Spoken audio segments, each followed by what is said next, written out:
That was a fascinating panel discussion. And thank you, Eric. Thank you, Lauren. And thank you, Professor, for coming to share with us. And then it's just simply a phenomenon to hear what all you shared with us today.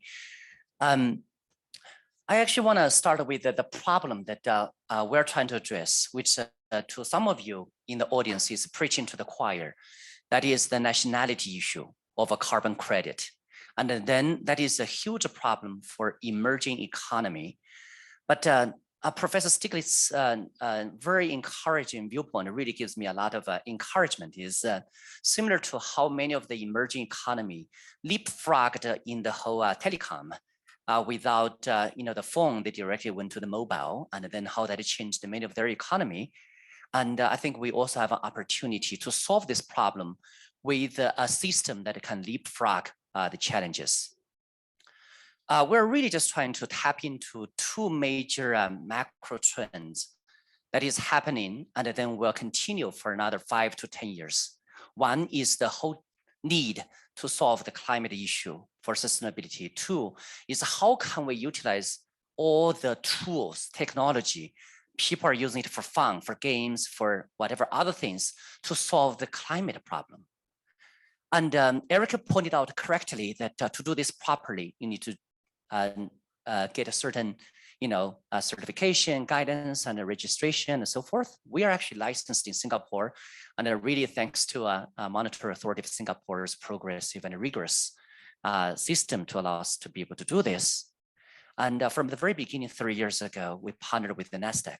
What we're really trying to build with the NASDAQ is we're building a connection infrastructure for digital carbon to be traded freely, cross-border, particularly flowing from an emerging country to developed world.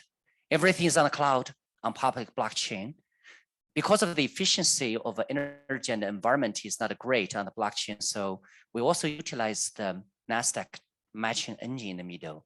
But on top of that, our system allows everything in the future, in our view, should not only have a financial number. Every asset in the world, put in the right system, should have a carbon footprint number on it. Is it a carbon asset or is it a carbon liability? We build our ledger with that capability.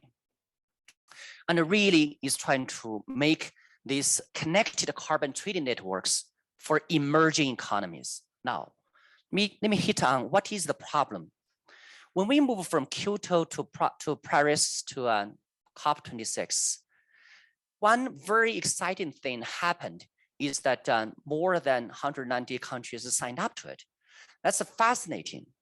COP26, and then we achieved the final piece, Article 6, from Paris Agreement agreed upon.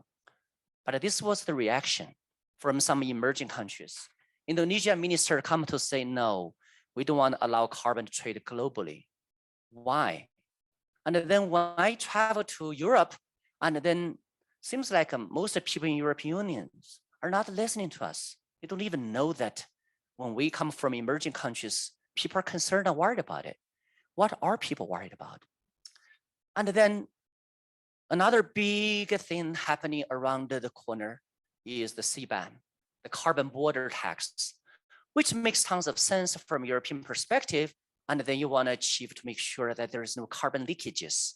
And then hence every product hit the border of Europe needs to have a carbon border tax. Now, what happens to China? What happens to Southeast Asia? What happens to these manufacturers when they have their product to come here? This is exactly what is needed as as Erica said, the regulation is put in place to give them a push. But yes, there are a lot of sticks all over the places. Where are the carrots? The carrots were supposed to come as Paris Agreement, Article 6. 2015, everyone on this picture signed to that document.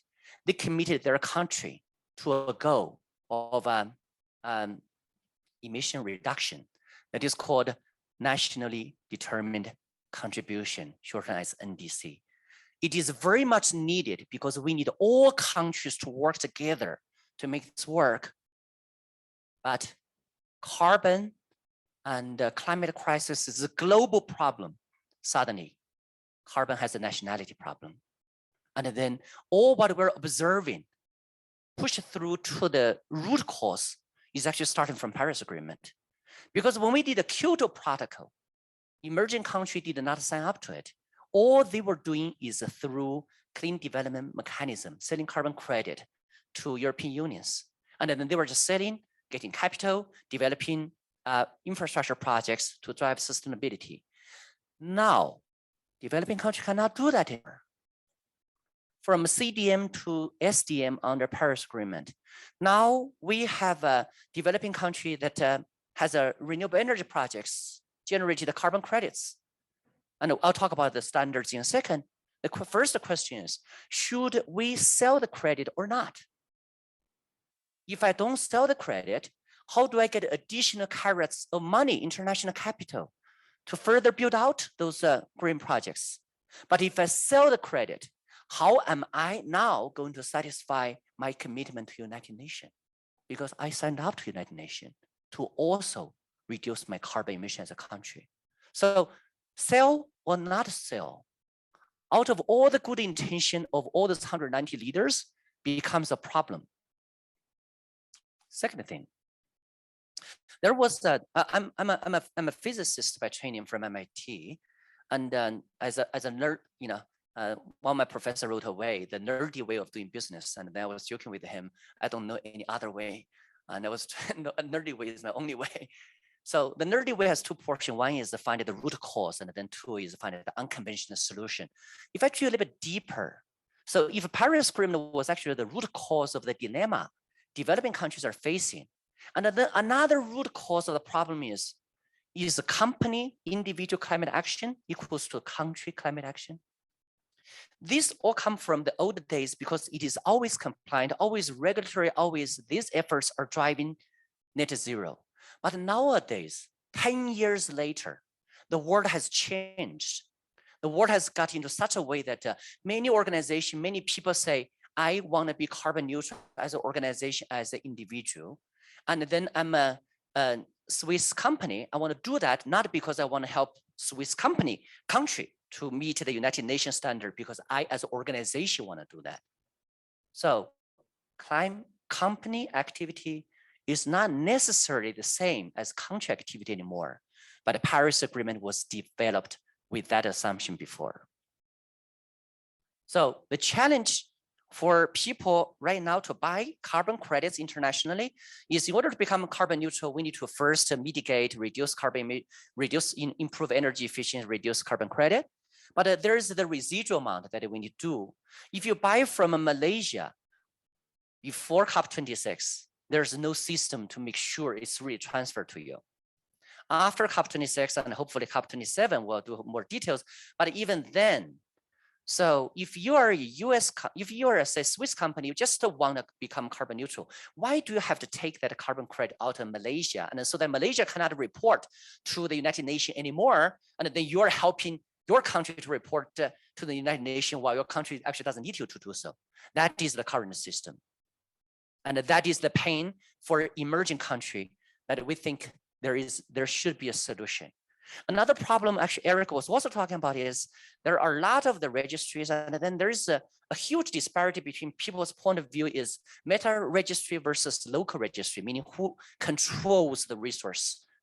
And if you talk to people in DC or US, most people think, yeah, we're going to manage it for the developing country. And I visited 4 countries right after COVID freezed up. Every one of them said no, they want to manage themselves, because that is essentially the natural resource. So how do you solve all this problem? This is where we actually developed the system to separate the nationality of carbon credit from this commercial and environmental attributes of this carbon credit. Separate them, because the assumption has changed. Separate them. Carbon neutrality token is a digital carbon credit and a financial security, represent a digital deposit receipt of 1 ton of a certified registered carbon voluntary emission reduction. It's a very mouthful, I know.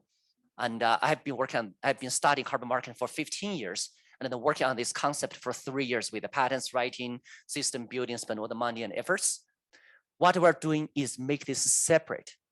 And in order to separate, we actually had to develop some blockchain technology under MetaVerse to represent assets with the real world assets. I'm not going to get into that. But what really is testing out is we're doing China as a proof of concept. And China has developed a lot of national registry. The whole carbon infrastructure system has been developed in China, particularly the national registry. So we take the highest quality carbon credit, China certified emission reduction, compliant ready. And then it is from a wind project, all sorts of project, nature-based solution, certified under the same UN CDM standards. And then that can certified by the accredited firm, and also recorded on the China's national registry. So, and then what we worked with the China system is we put on that registry that it's a freezing so that nobody in China can trade or sell or use it for commercial purpose anymore. So reporting wise to United Nations, this is China's carbon credit, belongs to the country from a national reporting perspective. But in terms of use it for voluntary carbon neutrality purpose, nobody in China can do that anymore. It's gone. It's not in China anymore. We take that out as a digital security, as a digital token. And then we make this a free-flowing product for people to utilize it for all sorts of purpose. Now, you may say that may be just totally pipe dreaming. And then how would the world even accept such a thing? How can you use it for carbon neutrality? And then what is carbon neutrality? Carbon neutrality is to neutralize your carbon footprint. And then hence, somebody needs to certify you're carbon neutral. And there is indeed an international standard, post-2060, which will become ISO standard for carbon neutrality. And then we decided to give ourselves the best try. We say, if we can give ourselves ISO carbon neutrality certificate, our carbon credit should be to go. Took us 6 months to work with the BSI, British Standards Institution, but we thank them for their progressiveness, for even to give us a try, to study the whole process, the whole system, to understand actually this meets their ISO carbon neutrality standard. This was only done until March this year, 2 months ago. So when all this is done, naturally, we want to do this with many developing countries. So we have the carbon credits come from China that comes with a similar type of UN CDM standards, but again, with the national registry. To Eric's point, standards is extremely important. Taxonomy is extremely important. So as much as possible, hopefully people or more countries will adopt this ICVCM, Integrated Council on Voluntary Carbon Market, this type of standards. But right now there are Vera, there are gold standard. Those are different type of standards. They all arising from a CDM old days. Whether it's Vera, this gold standard, it's also extremely important whether this country adopts it or not.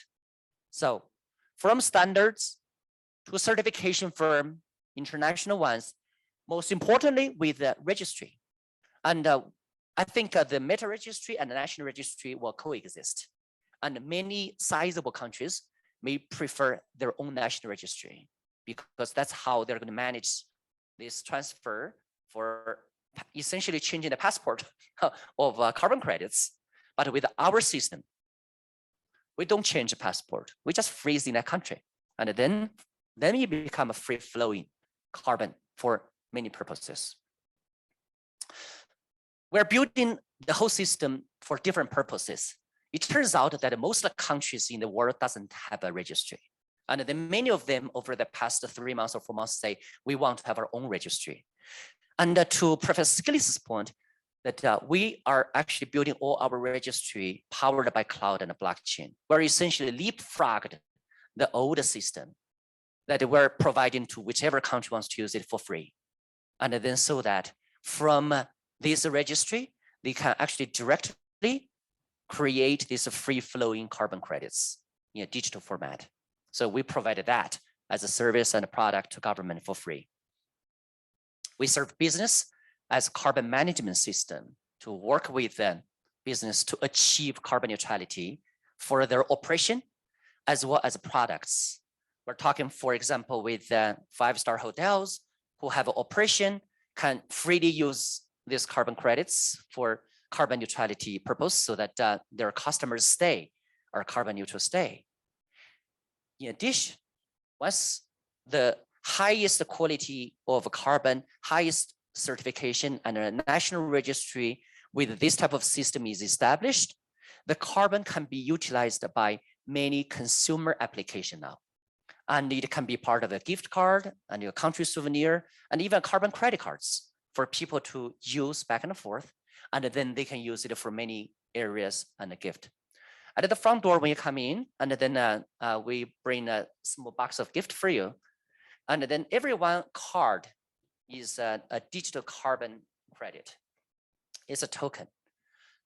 Green was never sexy, and then we're trying to do a piece of our work to make a green or carbon a little bit sexier, a little bit easier for people to understand what it is. What it does is it's a gift card. It is a gift card to neutralize your travel from where you are to Davos. Put your cell phone right next to it. A website shows up. And there is an NFC sensor in it. That's a near field communication. And then that allows you to put your information of your trip. And then when you click that button, say, hey, my trip, like a one flight from Singapore to here, my trip was about 3 tons of carbon emissions. That's horrible. Professor, it's horrible. Even just myself, I was 3 tons. I don't weigh that much. But think about how much carbon standing on to carry myself here. Think about the private jetters, that's even unimaginable. But when you click that button to neutralize your trip to here, what happened behind the scene? We purchased the carbon credits from China, put on the China's national registry, freezed it, and then make it, nobody can use it in China. And then it becomes such a free commodity. And when you click that, it's ultimately put that 3 tons of carbon credits from China's winter project to your travel, to my travel from Singapore to here. And everything can be traced back. And then the beauty of this, nobody can change it once this is utilized. It's on distributed ledger, maintained globally. Nobody can change it. And then that's the beauty of the system that we're trying to build. Sometimes we give to the government is once this system is utilized, even future government cannot change it anymore because all this information and it's in terms of its certification is also on the blockchain. And for some of the younger generation who is just buying NFT of all sorts of games and futures, we also mint NFT. This is a carbon neutrality NFT. And this is actually published on our gallery. And then who knows, maybe one day, and Lauren goes back and say, hey, you know what, give to your daughter, and here's my NFT, neutralize your travel to here. And then that is, we don't do any other NFT. We have all the infrastructure, but we only do one NFT, carbon neutrality NFT. And we hope to see more and more of this type of different activities come here. We're talking to a toy manufacturer, and we're saying, hey, put that NFC small sensor in the nose of that teddy bear, and then buy that product at home. And then if we work with a certification firm, your teddy bear should carry not only every other information, the price should also have a carbon tag. This teddy bear, maybe not a 3 ton, maybe should be less, maybe 0.5 ton of carbon, maybe 0.2. And then you tell your daughter, do you want to make that teddy bear carbon neutral? Put your phone on that teddy bear's nose. A website shows up, click the button. An NFT shows up on the blockchain. It's carbon neutral teddy bear for you. So we don't do that. We provide all the infrastructure, but we want to use the people's power to drive it. We provide all the infrastructure work. And then we are trying to find some other partners who co-brand it. But the whole point is emerging country needs a solution, but the solution needs to have integrity. And then we're safeguarding the integrity of carbon credits by 2 pillars. One is the real world national process. It's needed. This is not some technical weirdo can solve. And I came from MIT, there are enough nerds, they cannot solve that problem because nobody on blockchain can guarantee that a carbon credit is not double, triple, quadruple used in the real world, that a national registry can guarantee that. And once we put that national registry on the blockchain, the national government cannot change that either. So that is the integrity on the national part, and also the integrity on all the blockchain to protect its traceability and immutability. So that's what we do, and we are, very grateful that you all spend the afternoon with us and enjoy the tea, and take the gift and then make it a carbon neutral for a trip. Thank you.